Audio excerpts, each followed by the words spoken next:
বিশ্বকাপ সামনে রেখে ৩৫ ক্রিকেটারের ফিটনেস টেস্ট। রানিংয়ে দুর্দান্ত রানা, মুশফিক, শান্তরা, পিছিয়ে মাহমুদুল্লাহ শামীম। অংশ নেননি সাকিব, সৌম্য, তাইজুল ও তাসকিন। প্রায় ২ দশক পর ক্রিকেটারদের পদচারণায় মুখর বঙ্গবন্ধু জাতীয় স্টেডিয়াম। স্মৃতি রোমন্থন সাবেক অধিনায়ক শাহরিয়ার নাফিসের।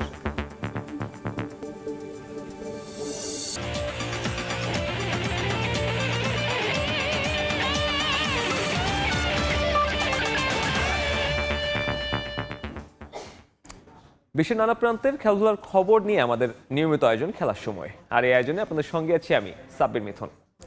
চিরচেনা সেই মিরপুরের হোম অফ ক্রিকেট নয়, জিম্বাবুয়ে সিরিজ ও টি-20 বিশ্বকাপকে সামনে রেখে টাইগারদের নতুন strength and conditioning coach Nathan ক্যালির অধীনে ৩৫ ক্রিকেটারকে নিয়ে বঙ্গবন্ধু জাতীয় স্টেডিয়ামের ট্র্যাক অ্যান্ড ফিল্ডে হয়ে গেল বিশেষ ফিটনেস টেস্ট।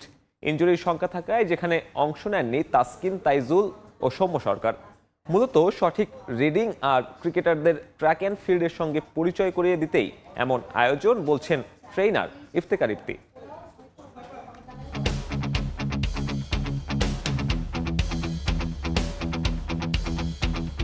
জীবনানন্দ দাশের ২০ বছর পরের কথা নয়, স্মৃতি হাতড়ে সবাই যেন ফিরে যেতে চাইলেন ২০ বছর আগে। এই মাঠ যখন ছিল তখনকার ক্রিকেটারদের আত্মার পরম আত্মীয়, হাতের তালুর মতোই চেনা। ট্র্যাক অ্যান্ড ফিল্ড ভেঙে এ প্রজন্মের জাকির, শান্তরা সম্মুখ পানে ছুটছেন। ১০০-২০০ মিটার নয়, পাক্কা ১৬০০ মিটার, অর্থাৎ ৪ চক্কর। আছে প্রচ্ছন্ন প্রতিযোগিতা, তবুও পেশাদারিত্বকে পাশ কাটিয়ে আবেগ যেন উছলে পড়ে। নতুন strength and conditioning coach Nathan ক্যালির চাওয়াতেই সকাল ৬টা থেকে ৭:৩০ পাক্কা ১.৫ ঘন্টা বঙ্গবন্ধু স্টেডিয়ামের ট্র্যাক অ্যান্ড ফিল্ডে চলে এমন ফিটনেস টেস্ট। তার আগে হয়েছে ৪০ মিটারের বিশেষ স্প্রিন্ট। পুরো টেস্টকে বলা হচ্ছে ফিজিক্যাল পারফরমেন্স অ্যাসেসমেন্ট। তো অ্যাথলেটিক্স ট্র্যাকে যদি আমরা নেই এটা, তাহলে এটা প্রপার টাইমিংটা, কারণ ওইভাবেই ক্যালকুলেট করা হয় টাইমিংটা। এটার মধ্যে পাস ফেলের আসলে কিছু নাই, জাস্ট প্লেয়ারদের প্রেজেন্ট সিচুয়েশনটা কি। বেশ কয়েকটা সিরিজ গেছে, ডিপিএল গিয়েছে, বিপিএল গিয়েছে, তো এরপরে ওদের ফিটনেসের অবস্থা কি সেইটা জানার জন্যে। এখন এইটা জানার পরে আমরা আসলে প্লেয়ারদেরকে ইন্ডিভিজুয়াল কাকে কি কোন ফিটনেস ট্রেনিং করাইতে হবে, কতটুকু করাইতে হবে, এগুলো আমরা ফাইন্ড আউট করবো, তারপর ওদেরকে জানাই দেবো, ওইভাবে আমরা এক্সিকিউট করব। তবে ট্র্যাক অ্যান্ড ফিল্ডে অভ্যস্ততা না থাকায় তাতে মানিয়ে নিতে কিছুটা সংগ্রাম করতে হয়েছে ক্রিকেটারদের। তবুও সার্বিক প্রস্তুতিতে ছড়ল স্তুতি।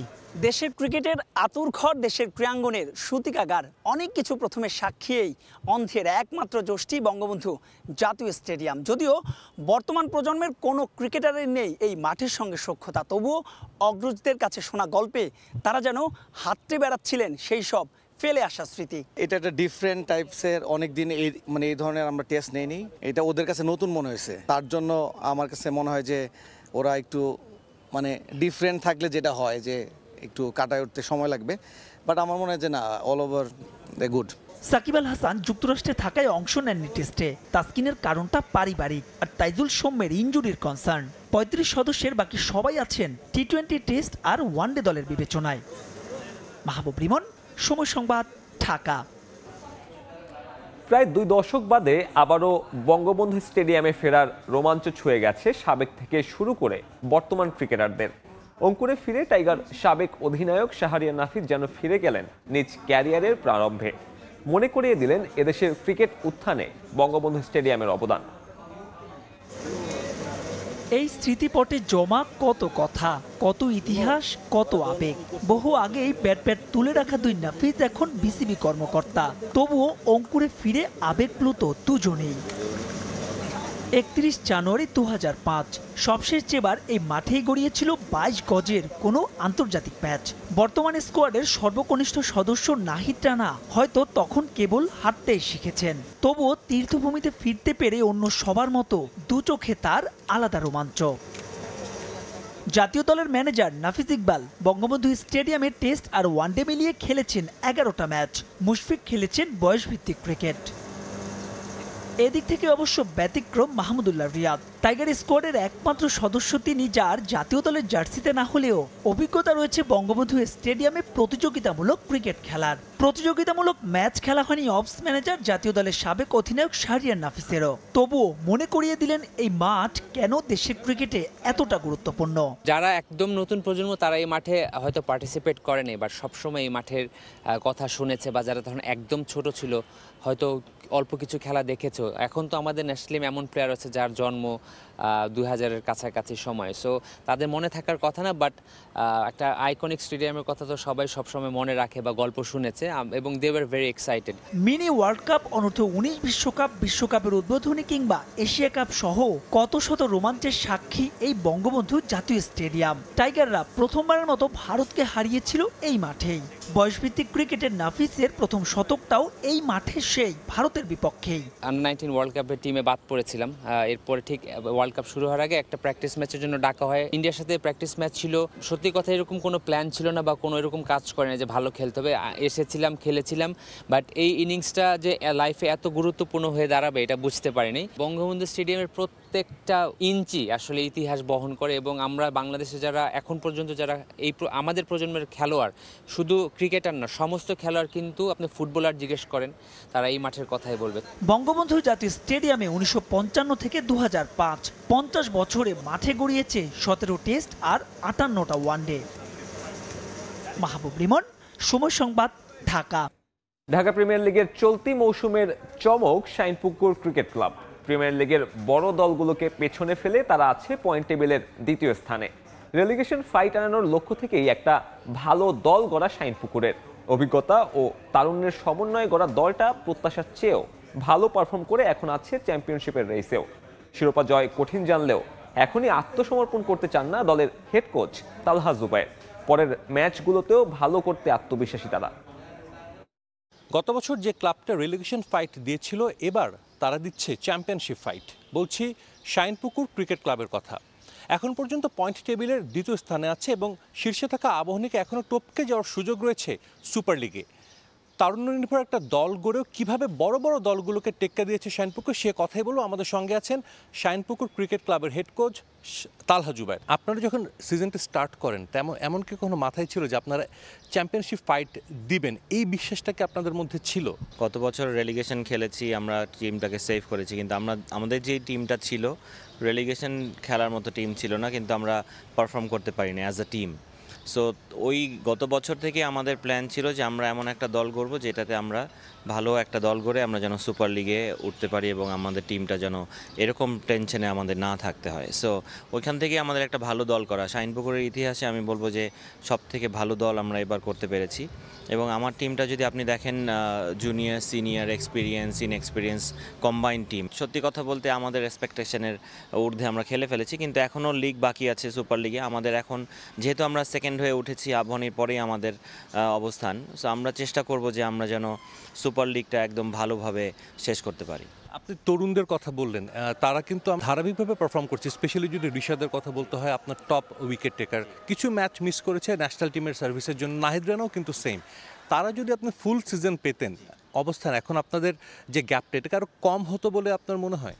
অবশ্যই রিশাদ, নাহিদ রানা এরা দুজন যদি থাকতো, আমি হয়তো বা প্রাইম ব্যাংকের সাথে ওই ম্যাচটা আমরা ওদেরকে আটকে দিয়ে 127 for 9 সেখান থেকে 196 করেছে। যদিও আমরা ব্যাটিং ভালো করিনি ওই ম্যাচটাতে, তারপরেও প্রাইম ব্যাংকের মতো একটা টিমকে এরকম কম রানে আটকে দিয়ে আমি ওইটা ধরেন যদি নাহিদ রানা, রিশাদ থাকতো হয়তো বা ওই সময়টা আরও আগে আর্লি শেষ হয়ে যেত। যখন আপনারা মাঠে নামবেন সুপার লিগ আবাহনীর এগেনস্টে, ব্যাক অফ মাইন্ডে এই বিষয়গুলোকে কাজ করে খেলোয়াড়দের, জোড়া অনেক স্ট্রং টিম। বিগ ম্যাচে আমার যে টার্গেটটা থাকে, এরকম ম্যাচে যদি আমার প্লেয়াররা পারফর্ম করতে পারে, আমরা ম্যাচগুলো যদি আমাদের ফরে নিয়ে আসতে পারি, সো এইটা হাইলাইটেড বেশি হয় এবং প্লেয়ারের একটা ক্যারিয়ারের জন্য। সো আপনি যদি আবাহনীর সঙ্গে আপনি ভালো খেলা মানে আপনি অলমোস্ট ন্যাশনাল টিমের প্লেয়ারদের সাথেই ভালো খেলছেন, তাই না?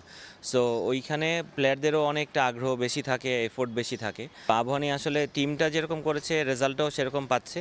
তবে হ্যাঁ, আমাদের টার্গেট তো সবসময় থাকে যে হ্যাঁ, আবাহনীকে হারাতে পারলে আমাদের মোরাল বুস্ট আপটা আরও বেশি হবে। টিমের যারা ওনার এক্সপেকটেশনের চেয়েও বেশি ভালো করে করেছেন নিশ্চয়ই, তারা কি বলছে আপনার? না জি, অবশ্যই আমাদের বেক্সিমকো ক্রিকেটের সিও ওবায়দ নিজাম, ওবায়দ ভাই খুবই খুশি। সে আশা, আমরা তো অবশ্যই সবসময় আশা ছিল আমরা সুপার লিগ খেলবো, কিন্তু আমরা যে সেকেন্ড পজিশনে শেষ করব সুপার লিগের আগে, এটা মানে এক্সপেকটেশনের ঊর্ধ্বে ছিল। সো সে খুবই খুশি, আমাকে অনেকবার ফোন করেছে। সিজন শেষে কোথায় দেখতে চান, কোথায় দেখলে নিজেদেরকে আপনারা স্যাটিসফাইড মনে করবেন? হ্যাঁ, অবশ্যই চ্যাম্পিয়ন সুযোগ যেহেতু আছে, অবশ্যই তো ওইটা তো আমাদের চেষ্টা থাকবেই, কিন্তু তারপরেও যদি আমরা যেভাবে প্রথম এই রাউন্ডগুলো শেষ করলাম, আমরা যে সুপার লিগের আগের রাউন্ডগুলো শেষ করলাম, আমরা যেহেতু সেকেন্ড পজিশনে আছি, আমি চ্যাম্পিয়ন যদি নাও হতে পারি, অ্যাটলিস্ট রানার আপে যেন আমরা শেষ করতে পারি। থ্যাংক ইউ সো মাচ এবং শুভকামনা। আমরা কথা বলছিলাম শাইনপুকুর ক্রিকেট ক্লাবের কোচ তালহা জুবের সঙ্গে। এই মৌসুমের কিন্তু চমক বলা যায় শাইনপুকুর ক্রিকেট ক্লাব। গত কয়েকটা মৌসুম তাদের খুব একটা ভালো কাটেনি, তবে বলতে হয় যে খেলোয়াড় এবং কোচদের সঠিক পরিকল্পনা একটা দল যে ঢাকা প্রিমিয়ার লিগও বড় ক্লাবদেরকে পেছনে ফেলে ভালো করতে পারে, তারে কিন্তু একটা উদাহরণ সৃষ্টি করেছে শাইনপুকুর। সাজিদ মুস্তাহিদ, সময় সংবাদ, ঢাকা। এবারে ঢাকা প্রিমিয়ার লিগের সুপার লিগ পর্বে জায়গা হয়নি মাশরাফির লেজেন্ডস অফ রূপগঞ্জের। দলের মতো ব্যর্থ ম্যাচ নিজেও। 11 ম্যাচের 6টাতে খেলে মাশরাফি উইকেট নিয়েছেন মাত্র 9টা। 11 ম্যাচের সবকটাতে জিতে শিরোপা প্রায় নিশ্চিত আবাহনীর। চমক দেখানো শাইনপুকুর আছে টেবিলের 2 নম্বরে। ব্যাটিংয়ে 585 রান নিয়ে সবার ওপর প্রাইম ব্যাংকের পারভেজ হোসেন ইমন। বোলিংয়ে 25 উইকেট নিয়ে শীর্ষে রুয়েল মিয়া। সিটি ক্লাবের সঙ্গে রেলিগেশন এড়াতে লড়বে রূপগঞ্জ টাইগার্স আর গাজী টায়ার্স। যথারীতি আবাহনীর দাপট, একচেটিয়া প্রাধান্য, প্রাইমের ভরাডুবি, শাইনপুকুরের ইতিহাস এসব নয়, বরং ঢাকা প্রিমিয়ার ডিভিশন ক্রিকেট লিগের সবচেয়ে বড় আলোচিত নামটি বোধহয় মাশরাফি আর club legends of Rupganj. Big বাজেটের দল গড়েও তারা ব্যর্থ সুপার লিগে জায়গা করে নিতে। 11 ম্যাচে 6 জয়ের বিপরীতে 5 হার, ঝুলিতে 12 পয়েন্ট। শেষ ম্যাচে গাজী সিটি ক্লাবকে হারিয়ে দেয় 14 পয়েন্ট নিয়ে তারাই কাটে সুপার লিগের টিকিট।